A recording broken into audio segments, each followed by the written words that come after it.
La stratégie de dépistage massive, elle est bonne. Et on se rend compte d'ailleurs, à travers vos différents sujets, qu'à chaque fois, ce sont essentiellement les collectivités locales qui les mettent en œuvre.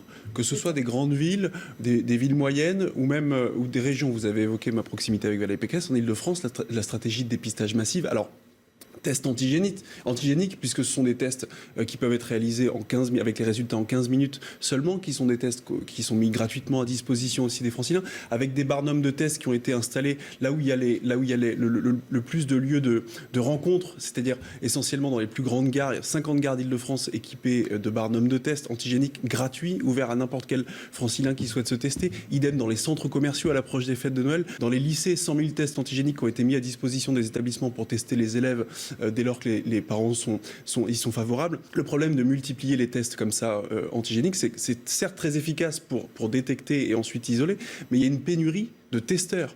Parce que vous pouvez multiplier les barnums de tests. Oui, si derrière, vous n'avez pas les gens pour faire réaliser les tests, ça devient compliqué. De la même manière, en Ile-de-France, puisque je vous parlais maintenant, je vous décline toute la stratégie francilienne. En Ile-de-France, il y a 2000, la région et la Croix-Rouge vont former 2000 personnes pour réaliser ces tests-là. Justement pour désengorger les professionnels de santé et ceux qui sont les... Et ça, c'est suffisant, on est loin du compte.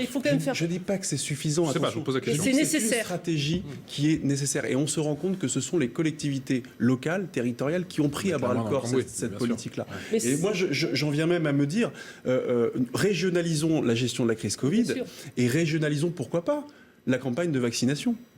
Qui mieux que les élus locaux, finalement, pour décider et pour savoir où sont les besoins, évidemment en lien avec les professionnels, en lien avec les agences de santé. Mais pourquoi pas faire ça quand on voit les défaillances de l'État, à la fois sur les masques et sur les tests.